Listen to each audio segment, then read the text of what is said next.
Assalamualaikum warahmatullahi wabarakatuh. Kembali lagi bersama dengan saya Muslim Hamdi di channel YouTube RT 001. Halo warga RT 001.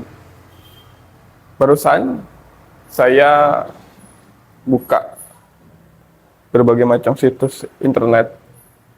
Saya coba membaca tentang berbagai macam kebijakan, peraturan yang ada di dunia. Jadi saya coba pelajari, membaca peraturan-peraturan, kebijakan-kebijakan yang ada di berbagai negara.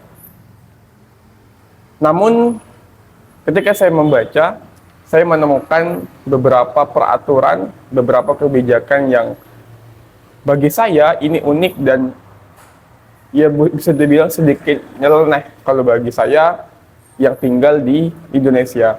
Karena biasanya kalau kita tinggal di Indonesia, kita dihadapkan dengan peraturan negara, peraturan adat, peraturan agama yang memang bagi kita ini adalah peraturan yang memang sesuai, kemudian relevan dengan apa yang kita alami, apa yang ada di Indonesia. Artinya peraturan itu bagi kita itu masih masuk akal untuk kita jalankan.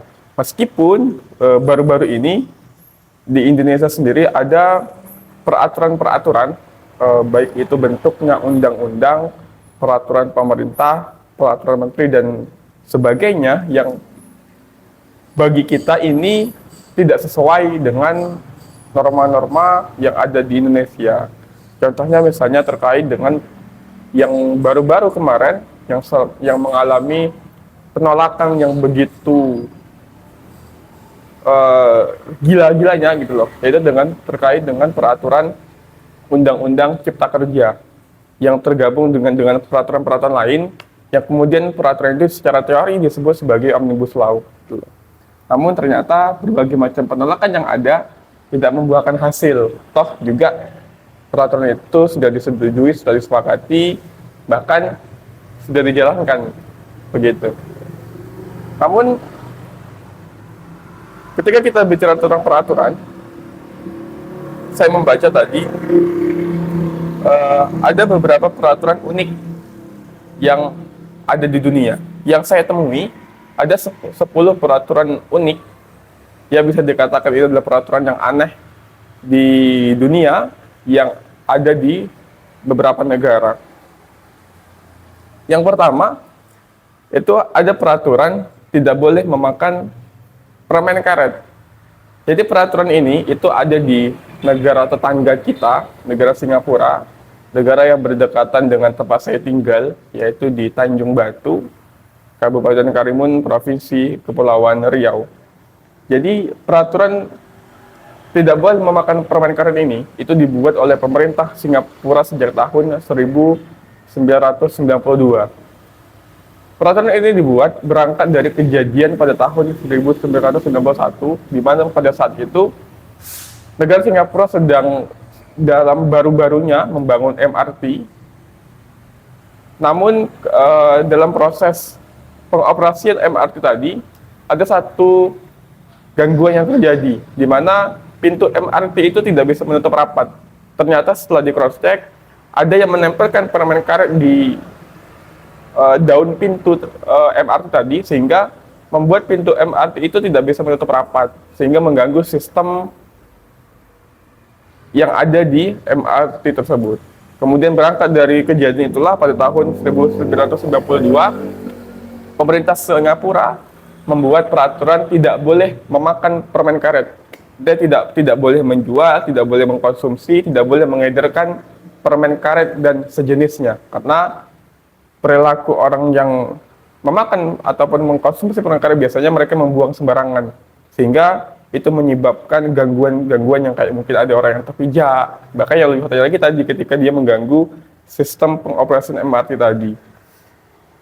Dan dampaknya dari dibuatnya dan dilaksanakan peraturan tersebut pada tahun 1993, angka kasus permen karet tadi itu mengalami penurunan Jadi yang awalnya itu 525 hari per kasus, 525 kasus per hari, itu menjadi 2 kasus per hari.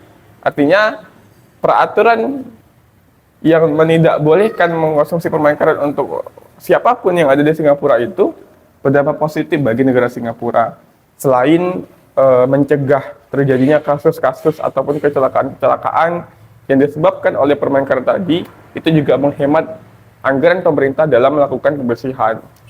Namun pada tahun 2004, kalau tidak salah, pemerintah itu melakukan pelonggaran terhadap pelaksanaan peraturan tersebut.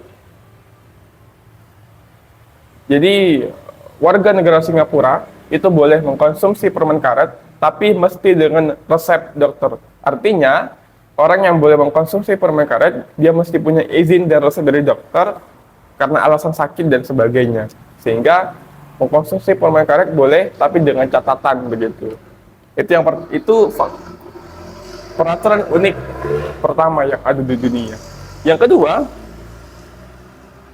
ada di salah satu negara, itu dia membuat peraturan tidak boleh lupa dengan hari, tanggal, tahun, ulang tahun istri.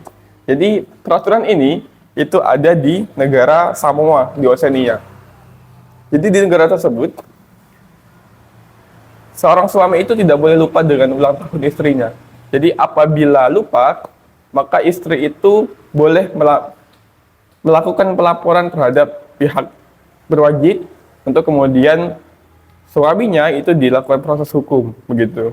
Jadi memang ya sanksi-sanksi dari suami yang lupa dengan ulang tahun istrinya itu bisa dibui. Sebetulnya kalau kita bicara tentang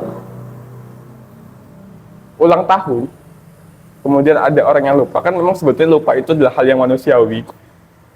Bahkan kita di Indonesia saja kadang kita lupa dengan berbagai banyak hal. Jangankan ulang tahun istri, kadang ulang tahun kita sendiri pun, tanggal kita lahir pun kita lupa, apalagi yang memang usianya itu sudah cukup tua. Tapi hal ini tidak boleh terjadi di negara Samoa, karena akibatnya sangat fatal. Kita bisa dibui apabila seorang istri itu melaporkan suaminya kepada pihak berwajib. Jadi bagi yang punya penyakit lupa, yang biasanya lupa naruh handphone di mana, lupa naruh kunci di mana, dan lupa-lupa yang lain lah. Hati-hati kalau bepergian ataupun pindah ke negara Samoa.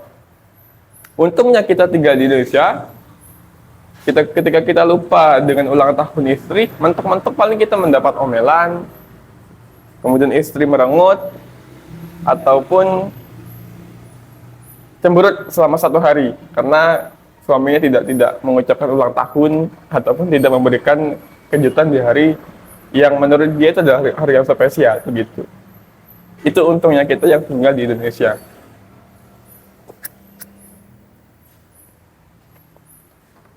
Walaupun kadang ya ocehan istri itu memang kadang membuat kita juga kadang macam mana gitu. Ya walaupun memang saya belum beristri, tapi kadang mendengar cerita teman-teman ataupun orang-orang tua yang kadang dioceh sama istrinya karena berbagai macam sebab, kadang kita jadi mengerti gitu bagaimana kehidupan rumah tangga, walaupun kita tidak mengalaminya secara langsung. Kemudian peraturan unik dan aneh yang ketiga yang ada di dunia itu adalah tidak boleh anjing itu membuang kotorannya sembarangan, apalagi di jalan, di rumah-rumah orang. Peraturan ini itu ada di negara Italia, tepatnya di Pulau Capri. Jadi di negara Italia tersebut, apabila kedapatan anjing itu membuang kotoran sembarangan di jalan misalnya, atau di tempat umum, atau di rumah orang, apabila yang punya rumah itu berkeberatan kemudian melaporkan kepada pihak berwajib, maka polisi akan melakukan pelacakan terhadap kotoran anjing tersebut, siapa ini anjing yang mana, dengan cara tes DNA. Jadi dicarilah anjing yang memang dicurigai sebagai ini anjing yang memang terlapor tadi, yang memang dicurigai ini adalah kotorannya, dilakukan tes DNA. Apabila cocok, maka bakal dicari siapa pemiliknya, dan pemiliknya itu akan didenda. Dendanya itu adalah sebesar 35,8 juta. Jadi bagi pemilik-pemilik anjing yang ada di negara Italia, sangat berhati-hati dan harus menjaga secara ketat anjingnya. Tidak boleh membuang kotornya sembarangan, karena akibatnya pemilik anjing akan mengalami kerugian 35,8 juta apabila anjing tersebut membuang kotornya sembarangan. Nah, kalau kita di Indonesia biasanya kalau anjing itu buang kotoran di tempat kita sembarangan, paling-paling anjing itu kita lempar. Ataupun kalau anjing itu buang kotoran di jalanan, kalau nampak di depan mata kita, paling kita lempar gitu loh. Kalau kita lempar, kalau tak anjing itu yang lari, kita yang lari gitu.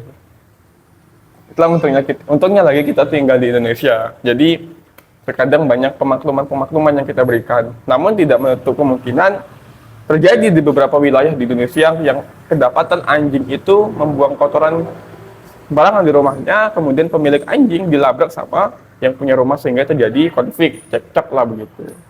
Namun ada yang sampai ke proses hukum, ada yang cukup dengan mediasi dan sebagainya, karena ya itu bisa dikatakan sebagai perbuatan yang ya tidak menyenangkan, iya, karena ada salah satu peraturan di Indonesia ini adalah terkait dengan peraturan pidana, jadi terkait dengan perbuatan tidak menyenangkan gitu. Yang memang seseorang yang merasa dirinya itu sebagai korban yang tidak disenangkan akibat perilaku orang lain, maka dia bisa melaporkan hal tersebut kepada pihak berwajib. Ya memang ini bisa dikatakan sebagai peraturan ataupun pasal yang karet gitu loh, karena tidak jelas poin-poinnya seperti apa. Karena kalau kita bicara tentang perbuatan tidak menyenangkan, sekarang siapa yang bisa menjamin segala perbuatan yang kita buat itu menyenangkan orang lain? Kalau seandainya hari ini saya makan misalnya, kemudian ada teman saya di sebelah, saya makan tapi saya tidak memberi dia makan, kemudian dia menganggap perbuatan saya tidak menyenangkan, artinya saya bisa dilaporkan begitu. Kan itu salah satu contoh kecilnya bahaya dari pasal peraturan tersebut. Nah, kemudian peraturan unik keempat yang ada di dunia itu adalah tidak boleh menyiram toilet pada malam hari, yaitu di negara Swiss. Jadi di negara Swiss ini, mulai jam 10 malam sampai jam 7 pagi, orang itu tidak boleh menyiram toilet. Ini biasanya yang tinggal terutama di apartemen, atau di rumah susun, atau di rumah yang memang antara satu tetangga dengan tetangga yang lain itu punya kedekatan rumah yang kadang satu dinding atau ya mungkin berjarak pakai jengkal begitu. Tentu ketika yang satu rumah ini menyiram toilet pada malam hari, yang sebelahnya jadi terganggu atau dengerin loh. Tapi kalau kita di Indonesia, terutama yang tinggal di kampung, ini tak kisah gitu loh. Kadang kalaupun dekat, kalau mendengar ya udah itu hal yang biasa. Apalagi di kampung yang memang jarak rumahnya itu jauh. Namun apabila kita tinggal di Swiss dengan kondisi rumah yang memang padat begitu, jadi yang terkadang dua rumah itu ada satu dinding saking rapatnya, tentu hal ini tidak bisa sembarangan gitu loh melakukan. Jadi kalau kita menyiram air toilet, menyiram kloset pada malam hari itu bisa terkena sanksi karena dianggap mengganggu kenyamanan seseorang karena berisik.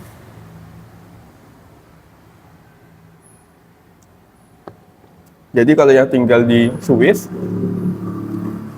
kalau seandainya buang air pada malam hari, ya pokoknya macam mana caranya, jangan sampai berisik. Satu, kalaupun mau disiram, ya macam mana caranya jangan berisik. Opsi yang paling baik ya jangan disiram gitu. Tapi tak disiram pun, namanya orang buang air, pasti yang keluar air. Dan itu pasti bunyi gitu loh. Jadi kan ini peraturan yang aneh sebetulnya bagi saya. Bagaimana orang buang air tapi tidak boleh menyiram air ketika malam hari, kan peraturannya nyeleneh. Ya mentok-mentoknya yang orang cari aman tidak buang air pada malam hari kan begitu. Tapi kalau kita di Indonesia, kita negara yang memang sangat toleransi sebetulnya. Jadi kalau dengan hal-hal yang kayak gitu ya kita cukup maklum, kita cukup paham begitu. Kalau yang memang mengganggu betul, baru. Tapi kan kalau untuk masalah buang air ini kan metabolisme manusia yang memang tidak bisa diatur gitu loh. Itulah anehnya. Kemudian peraturan aneh yang kelima itu adalah dilarang kentut mulai jam 6 sore atau jam 18.00 itu di negara Amerika Serikat, tepatnya di Florida. Cuma terkait dengan peraturan ini, saya tidak tahu pasti sebetulnya bagaimana teknis ataupun sistem peraturan tersebut diberlakukan. Bagaimana caranya orang itu tidak boleh kentut pada malam hari. Sedangkan kentut itu bukan sesuatu yang direncanakan atau bisa ditahan. Bahkan secara kesehatan, kentut itu adalah sesuatu yang sehat. Cuma yang penting kan jangan sampai kita kentut sembarangan. Kentut di depan muka kawan kita, kentut di depan orang tua, ya itu tidak sopan. Hanya karena tidak sopan, bukan tidak boleh begitu. Ya kalau mementut yang mengasingkan diri atau agak sedikit menjauh. Cuman kalau ada peraturan tidak boleh kentut pada malam hari, tentu ini kan kita bingung dengan konsepnya sebetulnya bagaimana. Entah setiap rumah itu dipasang radar, jadi ketika seseorang itu kentut bakal terdeteksi, kemudian yang ketahuan itu bakal diberikan semacam surat tilang atau surat tindak begitu. Kan kita bingung dengan konsepnya bagaimana. Tapi ya itu memang peraturan yang fakta yang memang ada di dunia, itu di negara Amerika Serikat, tepatnya di Florida. Kemudian yang keenam, ada peraturan itu tidak boleh mengumpat, tidak boleh menggunjing, tidak boleh ngebully. Itu ada di negara Uni Emirat Arab.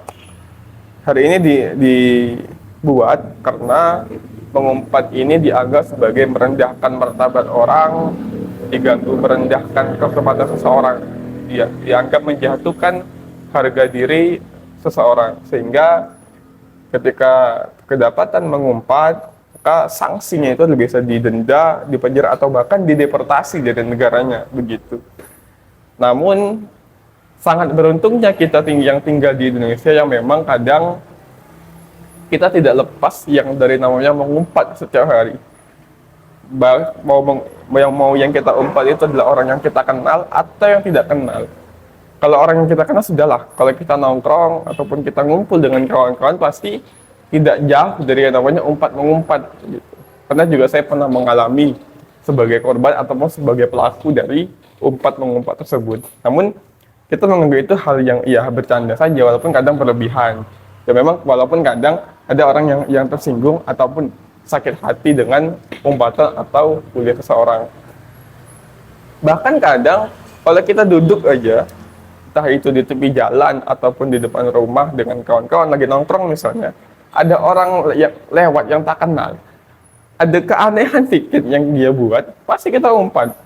Jadi itulah memang kayaknya mengumpat ataupun ngebully itu menjadi suatu kebiasaan yang memang melekat dalam diri banyak orang begitu. Saya tidak menyebutkan semua, tapi dalam diri banyak orang. Ya memang sebetulnya barang itu tidak bagus. Cuman kadang kita menganggapnya sebagai lelucon aja, sebagai bercandaan, artinya tidak serius. Walaupun memang kalau kita di Indonesia, ketika kita mengumpat pun, ketika ada orang yang tidak senang dan tersinggung, orang itu punya kekuatan hukum untuk bisa melaporkan gitu. Karena ada peraturannya ya tadi tentang pasal perbuatan tidak menyenangkan. Cuman sangat jarang terjadi. Paling kalau kita ngumpat ada yang sakit hati, habis-habis di situ aja, mentok-mentok paling kelahi kan gitu, cuma tumbuh, dah gitu. Besoknya nanti tak berkawan, terus tak lama berkawan lagi. Setelah kita beruntungnya tinggal di Indonesia, ya memang serba toleransi yang sekarang ya serba semuanya adalah apa yang di negara lain itu dilarang, di tempat kita itu dianggap hal yang biasa gitu. Makanya ada salah satu penelitian mengatakan Indonesia ini adalah negara tersantai di dunia. Karena tadi dengan berbagai macam perilaku, model orang-orang yang ada di desa ini yang memang serba santai. Itu peraturan ke-6 yang unik. Kemudian peraturan yang ke-7 adalah tidak boleh tertidur saat bersama bertemu dengan presiden.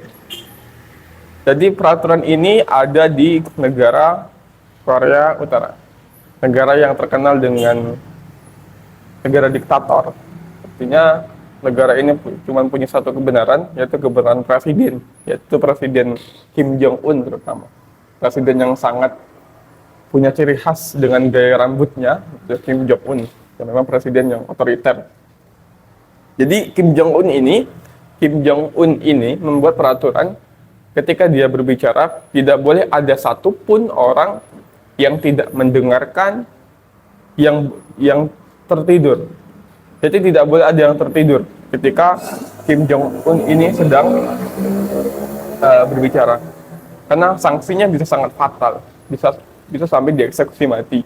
Karena pernah kejadian itu pada tahun 2014.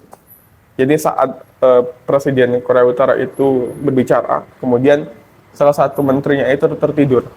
Jadi pada tahun 2016 dia dieksekusi mati, tapi dengan berbagai macam pelanggaran yang dilekatkan kepada dia, sehingga itulah yang menyebabkan beliau dieksekusi mati. Setelah salah satu negara diktator yang sangat bengis di dunia. Tapi itu adalah fakta yang terjadi di negara Korea Utara, yang memang ketika kita mendengar nama negara Korea Utara, nama Kim Jong-un, maka kita secara psikologis kita punya ketakutan tersendiri untuk membicarakannya. Bahkan selain itu, di negara Korea Utara sendiri sebetulnya banyak peraturan-peraturan yang memang sangat tidak masuk akal, sangat di luar manusiawi, begitu. Kemudian peraturan yang ke-8, dilarang memberi nama yang aneh. Peraturan ini itu ada di negara Denmark. Jadi di Denmark ini pemerintah membuat peraturan orang tua itu tidak boleh memberikan nama sembarangan untuk anaknya. Jadi pemerintah telah menyiapkan 7.000 nama yang ketika seorang anak itu dilahirkan, orang tua itu mesti meminta izin kepada pihak berwenang sebelum memberikan nama kepada anaknya, dan nama itu masih sesuai dengan 7.000 nama yang telah disiapkan dan disetujui oleh pemerintah. Nah, kemudian peraturan yang ke-9 itu adalah dilarang berisik. Ini terutama untuk perempuan, terutama yang banyak cakap, banyak omong, memang kadang sering berisik, terutama ibu-ibu yang kerjanya ngoceh aja kan. Jadi peraturan ini itu ada di negara Kanada. Jadi seseorang itu tidak boleh berteriak-teriak, tidak boleh bernyanyi, tidak boleh bersiul sesukanya. Apabila kedapatan, maka ia akan dikenakan sanksi ataupun hukuman. Karena peraturan ini dibuat karena dianggap hal ini mengganggu kenyamanan orang lain, begitu. Namun kalau kita tinggal di Indonesia, kita sangat lekat dengan kebiasaan-kebiasaan berisik seperti ini. Kayak berisik, kadang kita duduk di sini, di sana kadang ada orang ngumpul, kadang tadi yang ngumpat-ngumpat ataupun gosip dan segala macamnya. Terutama orang yang memang, ya kadang pasti kita punya tetangga atau punya teman yang memang kerjanya itu ngoceh aja kan. Dan kalau di negara Kanada, kita tidak bisa seenaknya seperti itu.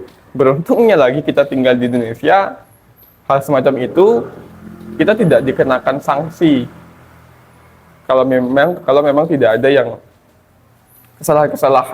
kesalahan lain yang dia buat, begitu. Paling mentok-mentok jadi omongan orang ataupun diketawakan sama orang kan gitu. Paling sanksi-sanksi sosial saja yang terjadi. Nah, kemudian fakta yang ke-10 adalah tidak boleh kehabisan bensin di Jerman. Jadi kan kita sering nih, kadang kita lewat, naik motor ataupun naik mobil, kita jumpa di jalan orang kehabisan bensin. Gitu. Kalau kita di negara Jerman, itu kita tidak boleh. Efeknya, itu kita bisa didenda. Pemerintah membuat peraturan ini agar pengendara itu lebih berhati-hati di dalam berkendara. Jadi sebelum berkendara itu dicek dulu bensinnya dan segala macamnya, sehingga membuat pengendara warga Kanada itu lebih berhati-hati sebelum mereka berkendara. Jadi jangan sampai kehabisan bensin. Nah, kalau kita di Indonesia, fenomena kehabisan bensin itu adalah hal yang biasa terjadi gitu. Bahkan kadang kawan kita kalau kehabisan bensin di jalan, nelpon kita, minta bantu, minta dorong. Ataupun kadang kalau kita jumpa orang di jalan, kita nampak, kita bantu, kita dorong sampai ke pom bensin begitu.